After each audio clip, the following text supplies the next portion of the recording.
انتہائی سفید کپڑے، انتہائی سیاہ بال، یعنی بالکل تیار شیار ہوا، لا یرا علیہ اثر السفر ولا یعرفہ منا احد، کہ وہ آدمی ایسا تھا کہ اس کے اوپر کوئی سفر کے آثار نہیں تھے، اس سے لگتا تھا کہیں قریب سے آیا ہے، یعنی بالکل تیار شیار ہونے بھی نکلا اور چٹے کپڑے اور کالے بال اور کیوں نکلا ہے، لا یرا علیہ اثر السفر، کوئی سفر کے نشان نہیں تھے. لیکن اگر قریب سے آتا تو ہم میں سے کوئی جانتا ہوتا نا اس کو، ولا یعرفہ منا احد، ہم میں سے کوئی جانتا بھی نہیں تھا.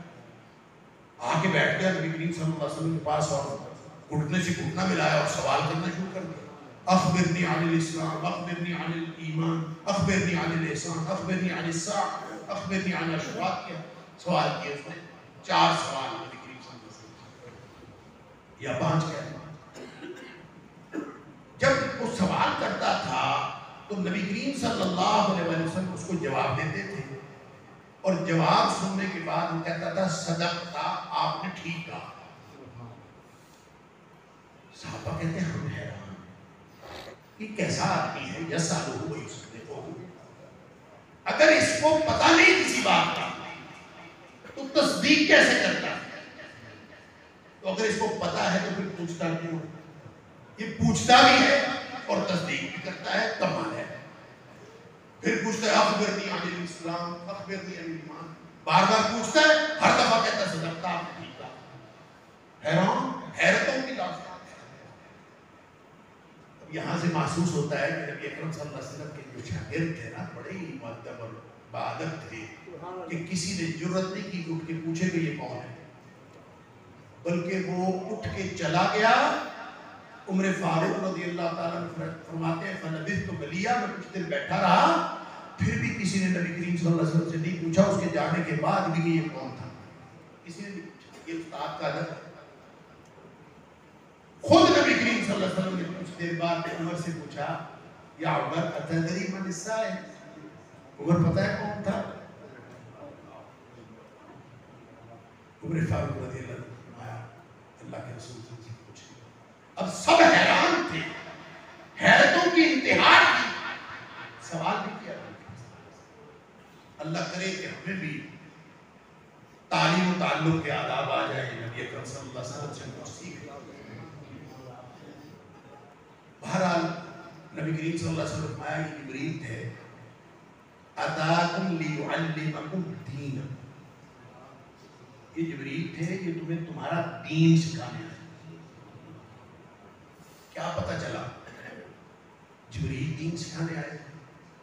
تو سادہ سا طریقہ تھا، یہ صحابہ کو حیرت میں گم کرنے کی ضرورت ہی نہیں تھی. نبی کریم صلی اللہ علیہ وسلم جو ہی وہ آئے تھے جبریل علیہ السلام، نبی کریم صلی اللہ علیہ وسلم تعارف کرواتے کہ یہ جبریل علیہ السلام ہے، انسانی شکل میں آئے ہیں، تمہارا دین سکھانا چاہتے ہیں، چلو میں جبریل دین سکھاؤ. جبریل علیہ السلام تقریر کرتے، تقریر کر کے دین سکھا کے چلے جاتے. ہوتا تو ایسے ہی ہے نا. اب میں آیا ہوں، آپ نے مجھے ڈال دیا نا کہ چلو تعارف کروایا کہ یہ فلانا ہے، معادلت کیا، چلو یہ معادلت بھی کرو بات. تو طریقہ تو یہ. تو وہ حیرتوں میں مبتلا کرنے کی وجہ کیا تھی؟ نبی کریم صلی اللہ علیہ وسلم کی کوئی بات حکمت سے خالی نہیں ہو سکتی. یہ بجھارتوں کی کیا ضرورت ہے؟ سن لیجیے جو ضرورت تھی. اللہ کرے مجھے اور آپ کو سب کو سمجھ آ جائے. اگر جبریل تقریر کر کے چلے جاتے تو وہ دین نہ بنتا. دین بنتا اس وقت ہے جب نبی کریم صلی اللہ علیہ وسلم کی زبان سے نکلتا. آپ کی زبان اقدس سے نکلے بغیر دین نہیں بنتا. جبریل کے کہنے سے بھی دین نہیں بنتا. اتھارٹی جبریل نہیں ہے، اتھارٹی نبی اکرم صلی اللہ علیہ وسلم. لہذا جبریل تقریر کر کے چلا جاتا تو وہ دین نہ بنتا.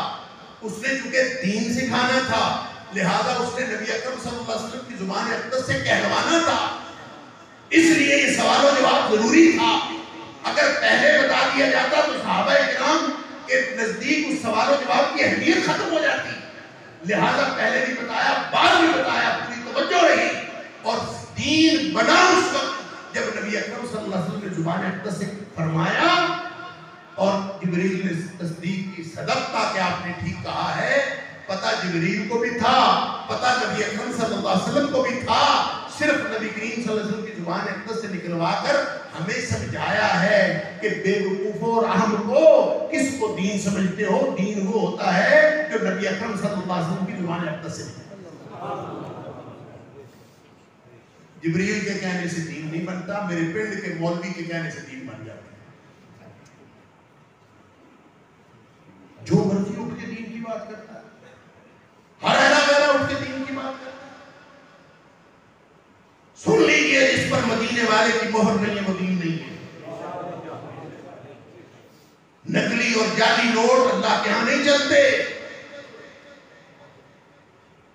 یہاں تم جتنے مرضی نوٹ خود بناؤ، اسٹیٹ بینک آف پاکستان سے جاری شدہ نوٹ چلتا ہے، جعلی نوٹ نہیں چلتا۔ اللہ کے دربار میں دین سچا اور کھرا اور اصلی دین ہے ہی وہ، ان الدین عند اللہ الاسلام، دین اللہ کا لانے والے جبریل امین اور بتانے والے نبی اکرم صلی اللہ علیہ وسلم، یہ دین ہے، اس کے علاوہ کچھ نہیں ہے۔ پھر وہ دین نبی کریم صلی اللہ علیہ وسلم پتہ کس کو دے کے گئے؟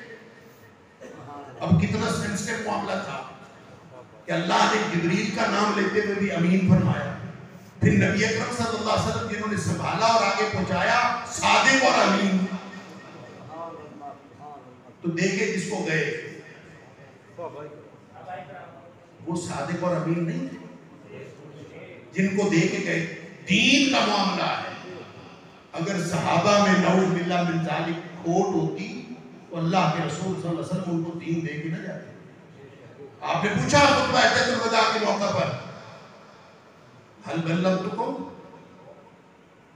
بتاؤ میں نے پہنچا دیا؟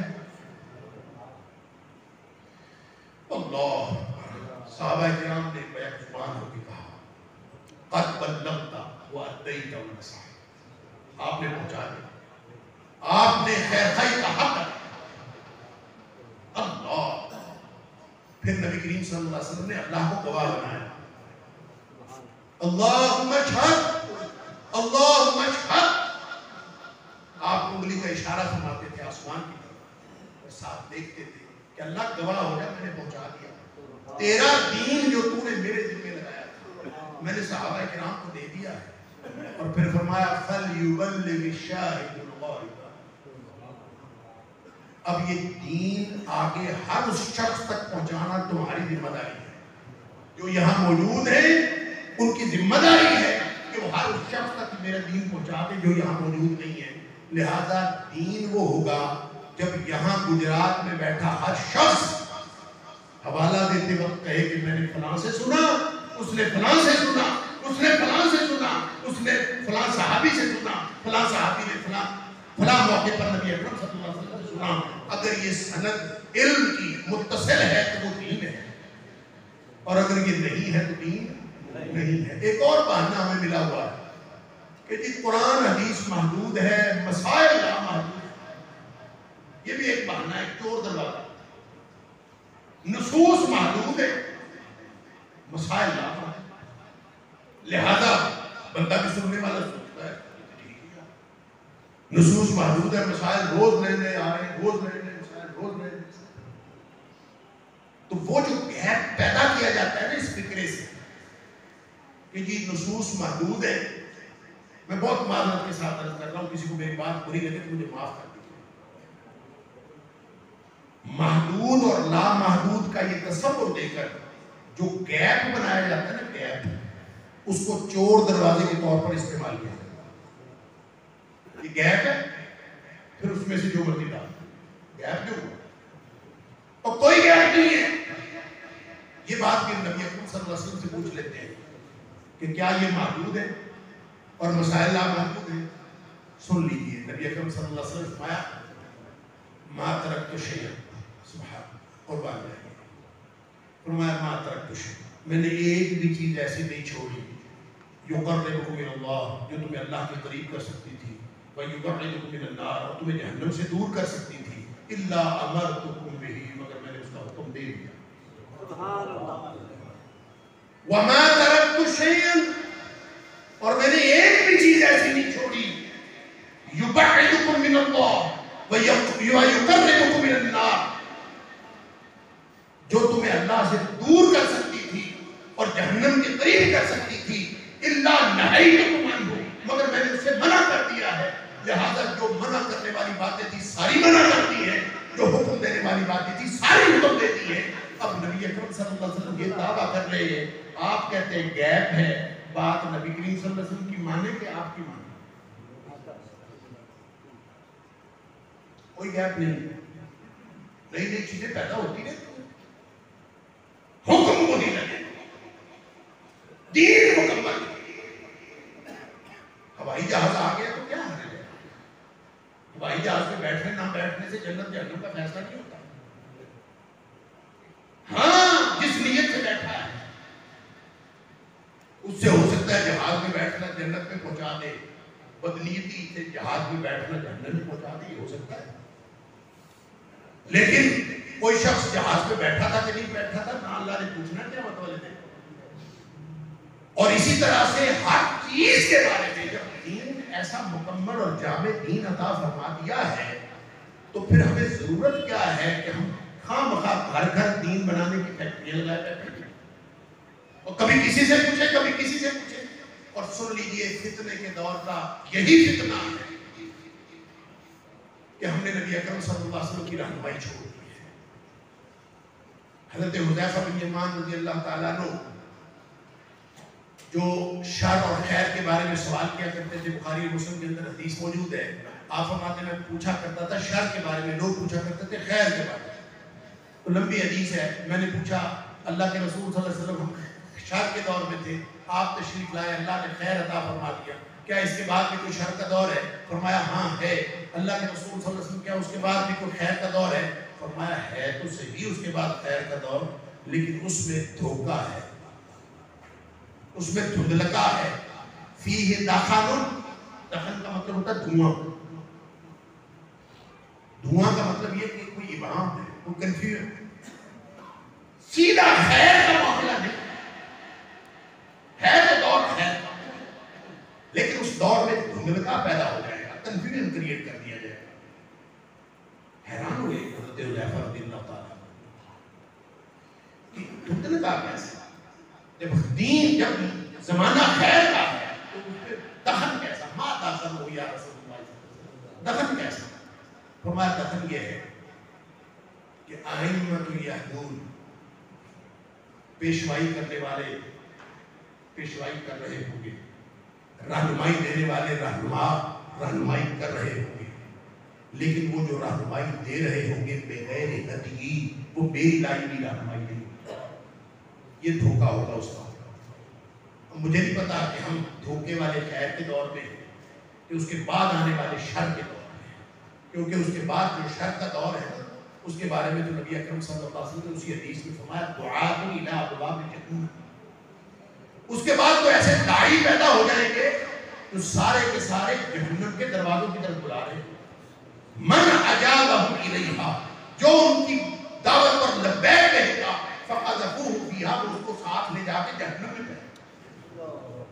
کتنی خوفناک بات ہے۔ بچے گا صرف وہ جو جدید ترین دور میں بھی اپنے آپ کو مدینے والے کے ساتھ مدینے والے کی مہر، مولویوں سے مسئلہ پوچھنا چھوڑ دے کہ مولوی جی فلاں مسئلے میں ہم نے کیا کرنا ہے، مولوی اسی مولوی سے مسئلہ پوچھے، جو آپ کے علماء کرام اپنے اپنے محلے کے اسی سے مسئلہ پوچھے، لیکن سوال بدل لیں۔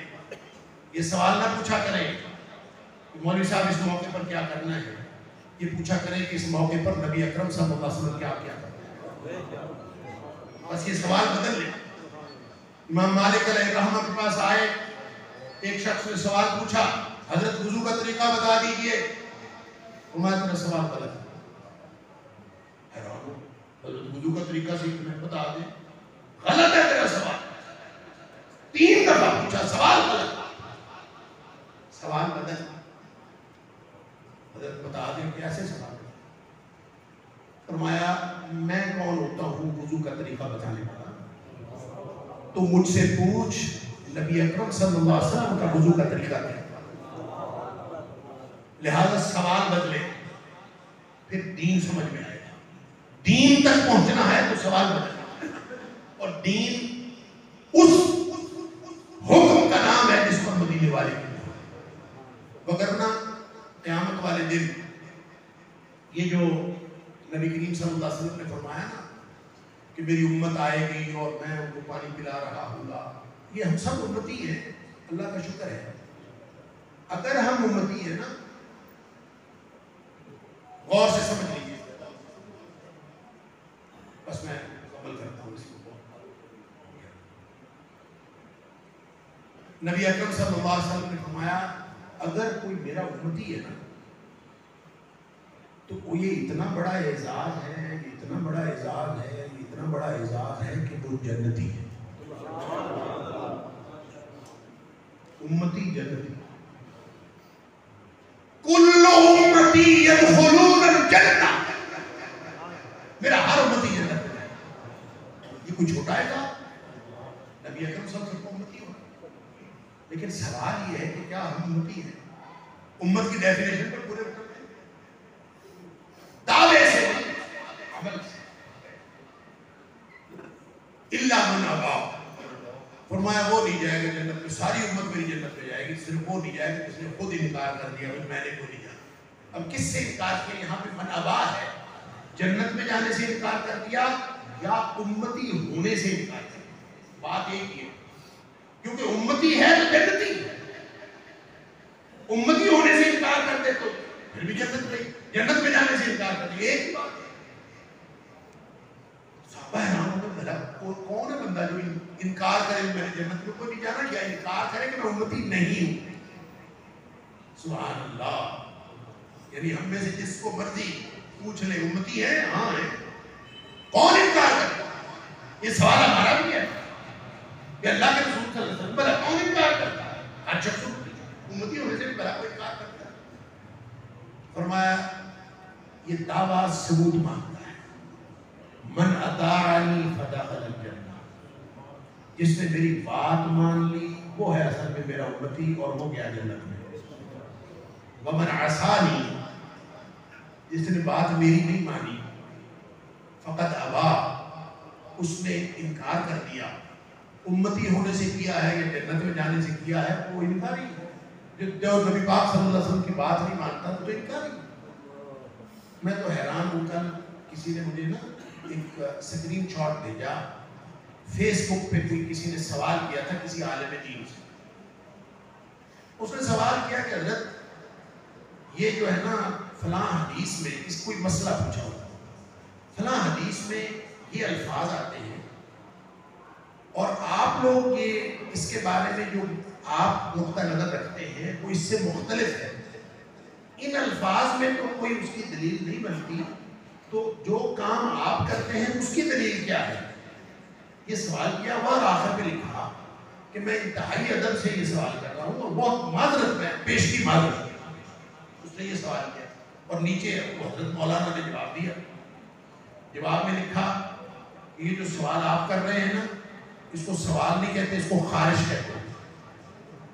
مولوی صاحب سوال کا جواب دے رہے ہیں، یہ جو سوال آپ نے کیا اس کو سوال نہیں، اس کو خارش کہتے ہیں، لہذا اگر تم اس خارش سے باز نہیں آؤ گے تو میں بھی فلاں کا شاگرد ہوں، میں تیری ایسی کی تیسی پھیر دوں گا۔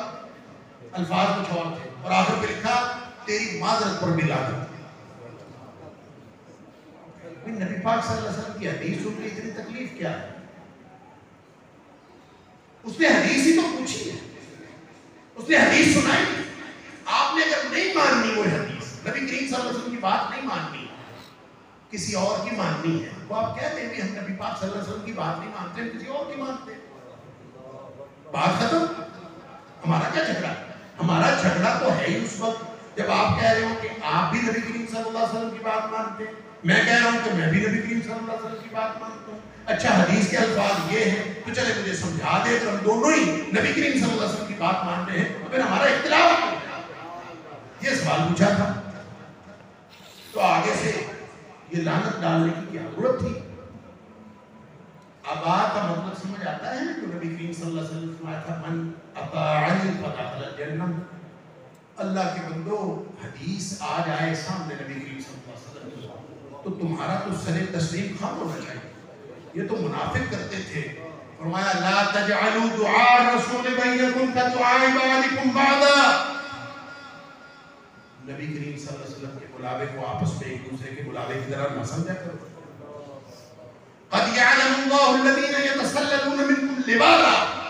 اللہ خوب جانتا ہے کہ تم میں سے کون کون نبی کریم صلی اللہ علیہ وسلم کی بات سن کے آنکھ بجا کر کھسکتا ہے. اللہ کو خوب معلوم. فَلْيَحْذَرِ الَّذِينَ يُخَالِفُونَ عَنْ أَمْرِهِ. جو اللہ کے رسول صلی اللہ علیہ وسلم کی بات کی مخالفت کرتے ہیں وہ بچ جائیں اور ڈر جائیں اس بات سے ان تصیبہم فتنہ کہ ان کو کوئی فتنہ آن پہنچے اور یصیبہم عذاب علیم نہ یا ان کو دردناک عذاب. لہذا دین کیا ہے؟